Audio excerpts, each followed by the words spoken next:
नमस्कार बच्चों, मैं मनोज कुमार आप सभी का आपके अपने YouTube चैनल एजुकेशन प्लस में बहुत बहुत स्वागत करता हूं। तो बच्चों, हम यहां पर आपके लिए बोर्ड एग्जाम 2024 के लिए हिंदी के अति 40 महत्वपूर्ण बहुविकल्पीय प्रश्न यानी कि ऑब्जेक्टिव क्वेश्चंस लेकर आए हैं। तो बच्चों, वीडियो को बिना कोई स्किप किए जरूर शुरू से लेकर एंड तक देखें।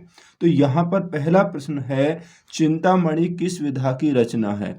तो बच्चों, चिंतामणि जो है आचार्य रामचंद्र शुक्ल का एक निबंध है और आचार्य रामचंद्र शुक्ल के नाम पर ही शुक्ल युग का नामकरण हुआ है। और शुक्ल युग की समय सीमा बच्चों क्या है वो भी आपको ध्यान रखना है। वो है बच्चों 1919 से लेकर 1938 तक। ठीक है, आपको ध्यान रखेगा 1919 से 1938 तक, यानी कि 19 का बीच में यहाँ पर डिफरेंस है बच्चों।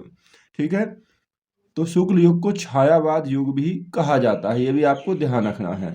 क्वेश्चन नंबर 2 है बच्चों यहाँ पर कि सरस्वती किस युग की पत्रिका है? तो सही जवाब होगा बच्चों सरस्वती द्विवेदी युग की पत्रिका है। और सरस्वती किसके द्वारा लिखी गई है? ये महावीर प्रसाद द्विवेदी के द्वारा एक लिखित क्या है, पत्रिका है बच्चों। क्वेश्चन नंबर 3 में आप देखेंगे कलम के सिपाही के रचनाकार हैं। तो कलम के सिपाही जो है बच्चों वो अमृत राय की रचना है और ये बच्चों एक जीवनी विधा की रचना है। अगर विधा पूछी जाती है तो आपको बताना है कि ये जीवनी विधा की रचना है बच्चों। क्वेश्चन नंबर 4 है, कामायनी एक है। तो बच्चों कामायनी क्या है? एक महाकाव्य है। और बच्चों ये किसका महाकाव्य है? यह है जयशंकर प्रसाद जी का। क्वेश्चन नंबर 5 है बच्चों, शोक किस रस का स्थायी भाव है? तो सही जवाब होगा कि करुण रस का। इसके बाद क्वेश्चन नंबर 6 है, रोला छंद के प्रत्येक चरण में कितनी मात्राएं होती हैं? तो सही जवाब होगा रोला छंद के प्रत्येक चरण में 24 मात्राएं होती हैं। क्वेश्चन नंबर 7 है बच्चों, यहाँ पर उपसर्ग होते हैं। उपसर्ग जो बच्चों क्या होता है, वो एक शब्दांश होते हैं और उपसर्ग जो होता है शब्द में प्रारंभ में जुड़ता है यानी शुरू में, और प्रत्यय शब्द के बाद में जुड़ते हैं, आपको ध्यान रखना है। क्वेश्चन नंबर 8 देखेंगे, किस समास का पूर्व पद संख्यावाची होता है? पहला पद किसका संख्यावाची होता है? तो वो बच्चों होता है द्विगु समास का पूर्व पद क्या होता है, संख्यावाची होता है। क्वेश्चन नंबर 9 में अन्न जल में प्रयुक्त समास है। तो समास भी आपसे पूछा जा सकता है। अन्न जल का मतलब है अन्न और जल, और जहाँ पर और छिपा होता है तो बच्चों वो होता है द्वंद्व समास।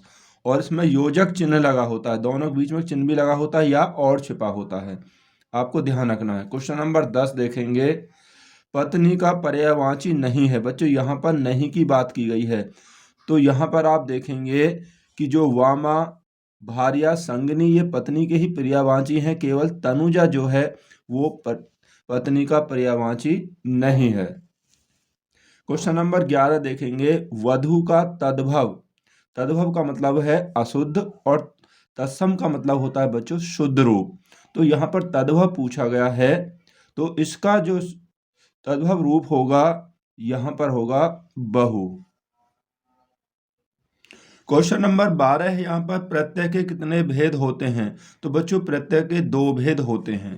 क्वेश्चन नंबर 13 में आप देखेंगे, मेरी आत्मकथा के लेखक हैं। तो मेरी आत्मकथा के जो लेखक हैं बच्चों यहाँ पर होगा डॉक्टर राजेंद्र प्रसाद, और ये आत्मकथा विधा की ही रचना है। क्वेश्चन नंबर 14 में देखेंगे, रामचरितमानस महाकाव्य की भाषा है। तो इसका सही जवाब होगा बच्चों अवधि। रामचरितमानस की भाषा जो है वो अवधि है। क्वेश्चन नंबर 15, स्वदेश प्रेम कविता राम नरेश त्रिपाठी के किस काव्य संग्रह से संकलित है? यानी कि कविता किसकी है? राम नरेश त्रिपाठी जी की है। और किस काव्य से संग्रहित है? बच्चों ये स्वप्न काव्य से मतलब यहाँ पर ली गई है। क्वेश्चन नंबर 16 में देखेंगे, किस रस में प्रिय व्यक्ति या वस्तु के विनष्ट होने पर दुख होता है? यहाँ रस पूछा गया है जिसमें प्रिय वस्तु या व्यक्ति के विनष्ट होने का दुख होता है। तो सही जवाब होगा बच्चों यहाँ पर करुण रस। क्वेश्चन नंबर 17 में देखेंगे, जहां उपमेय में उपमान की संभावना की जाए वहां पर अलंकार कौन सा होता है? तो यहाँ पर अलंकार होता है बच्चों उत्प्रेक्षा अलंकार। क्वेश्चन 18 है बच्चों, अभी उपसर्ग से बना शब्द नहीं है, यहां भी नहीं पूछा गया है। तो बच्चों अभ्यागत, अभिषेक और अभिज्ञान ये सभी अभी उपसर्ग से बने शब्द हैं। केवल अभयारण्य ये अभी उपसर्ग से बना शब्द नहीं है। क्वेश्चन नंबर 19 में देखेंगे, किस समास का उत्तर पद प्रधान तथा पूर्व पद संख्यावाची होता है। जैसे अभी आया था, उत्तर पद मतलब बाद वाला जो है वो प्रधान होता है, मुख्य होता है, और पहला पद संख्यावाची होता है। तो ये अभी आया था वो बच्चों होता है द्विगु समास में। द्विगु समास में संख्या दी हुई होती है। क्वेश्चन नंबर 20 देखेंगे, हल्दी का तत्सम रूप, तत्सम मतलब बच्चों शुद्ध रूप क्या होगा। तो सही जवाब होगा हरिद्रा, हल्दी का शुद्ध रूप होता है। क्वेश्चन नंबर 21 में देखेंगे, युष्मद शब्द का षष्ठी विभक्ति बहुवचन का रूप होता है। षष्ठी यानी छठी विभक्ति का बहुवचन रूप यहाँ पूछा है बच्चों, यहाँ पर होगा ऑप्शन नंबर से युष्माकम। क्वेश्चन नंबर 22 में देखेंगे आप, कर्म की प्रधानता होती है। तो बच्चों कर्म की जो प्रधानता होती है वो कर्म वाच्य में होती है। ठीक है। क्वेश्चन नंबर 23 देखेंगे, हिंदी में पदों की संख्या होती है। तो बच्चों हिंदी में जो है पदों की संख्या 8 होती है। क्वेश्चन नंबर 24 है बच्चों, अजंता नामक पाठ के लेखक हैं। आपसे अजंता ही नहीं, आपको सभी पाठों के लेखकों का नाम याद रख लेना है बच्चों। ठीक है, कोई सा भी पूछा जा सकता है। तो यहाँ पर अजंता के जो लेखक हैं बच्चों वो होंगे भगवत शरण उपाध्याय। ठीक है। रामधारी दिनकर का कौन सा पाठ है, ईर्ष्या तूने गई मेरे मन से। जयशंकर प्रसाद जी का कौन सा पाठ है इसमें, वो है बच्चों आपका ममता नामक पाठ जो है। आचार्य रामचंद्र शुक्ल का है मित्रता।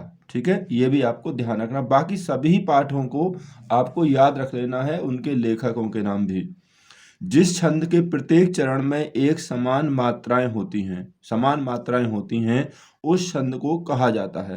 तो बच्चों उसे सम छंद कहा जाता है। क्वेश्चन नंबर 26 देखेंगे, कलकत्ता से पीकिंग किस विधा की रचना है। तो बच्चों कलकत्ता से जो पीकिंग है वो एक क्या है, यात्रा वृतांत है। और किसकी रचना है ये, भगवत शरण उपाध्याय। आपको ध्यान रखना है ये भगवत शरण उपाध्याय जी की रचना है। क्वेश्चन नंबर 27 में देखेंगे बच्चों, ऐसा क्वेश्चन भी आपसे जरूर पूछा जा सकता है कि निम्नलिखित में कौन सा कथन सत्य है या निम्नलिखित में कौन सा कथन असत्य है। ठीक है, नहीं आपको ध्यान रखना है।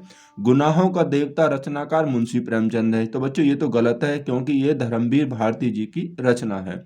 भारतेंदु हरिश्चंद्र आलोचनात्मक साहित्य के जनक माने जाते हैं। तो ये भी यहाँ पर क्या है, गलत है। हमें सत्य पूछा गया है, ये भी आपका असत्य है।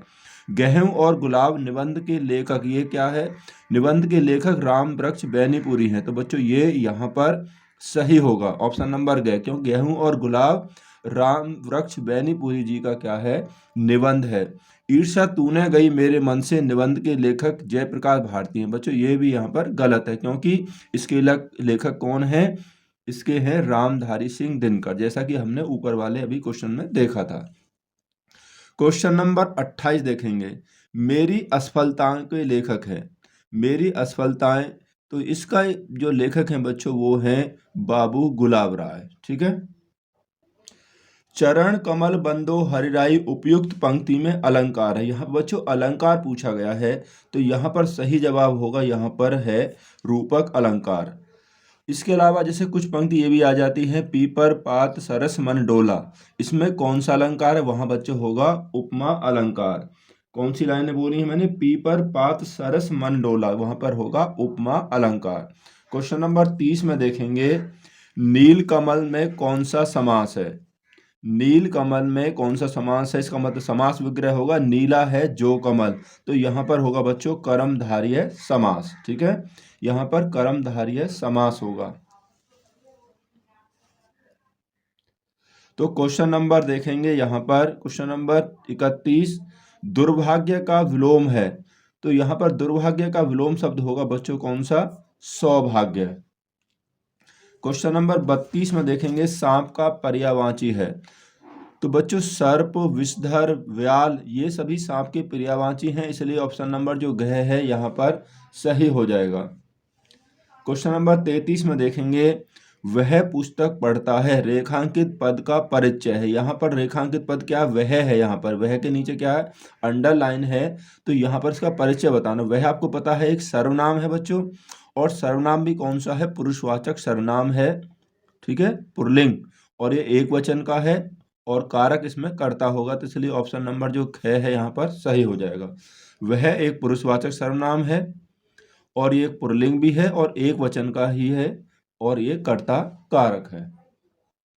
क्वेश्चन नंबर 34 है बच्चों, वाच्य का भेद नहीं है। तो वाच्य के भेद कितने होते हैं बच्चों? वाच्य के 3 भेद होते हैं, कृतवाच्य, कर्मवाच्य और भाववाच्य। केवल क्रियावाच्य इसका भेद नहीं है, यहाँ पर नहीं पूछा गया है, ठीक है। क्वेश्चन नंबर 35 में आप देखेंगे, अकर्मक और सक्र्मक दोनों प्रकार की क्रियाओं का प्रयोग होता है। यानी कि अकर्मक और सक्र्मक इन क्रियाओं का प्रयोग बच्चों किस में होता है? इनका प्रयोग होता है कृतवाच्य में, ठीक है।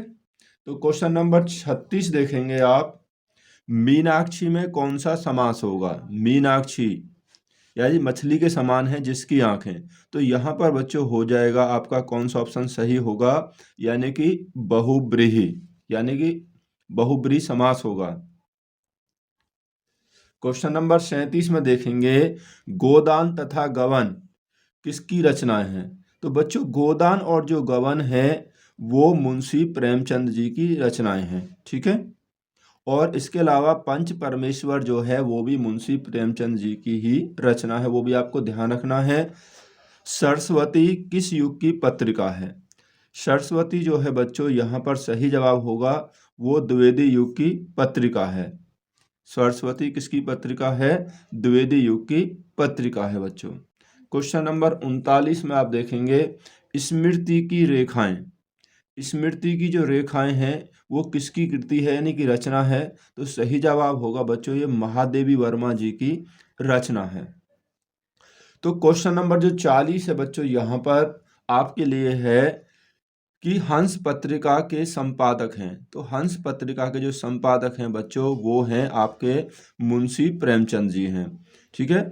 मुंशी प्रेमचंद हंस पत्रिका के संपादक हैं, और यह किस युग की पत्रिका है बच्चों? यह शुक्ल युग की पत्रिका है। तो क्वेश्चन नंबर 41 बच्चों आपके लिए HW का वर्क है, उपन्यास सम्राट किसे कहा जाता है? उपन्यास सम्राट किसे कहा जाता है? जयशंकर प्रसाद जी को, जैनेंद्र कुमार को, प्रेमचंद जी को, या श्याम सुंदर दास को? तो इसका सही जवाब आप जरूर जानते होंगे, और ये मुझे कमेंट करके बताएं। वीडियो देखने के लिए आप सभी का बहुत बहुत धन्यवाद। वीडियो आपको कैसी लगी हमें ज़रूर बताएं।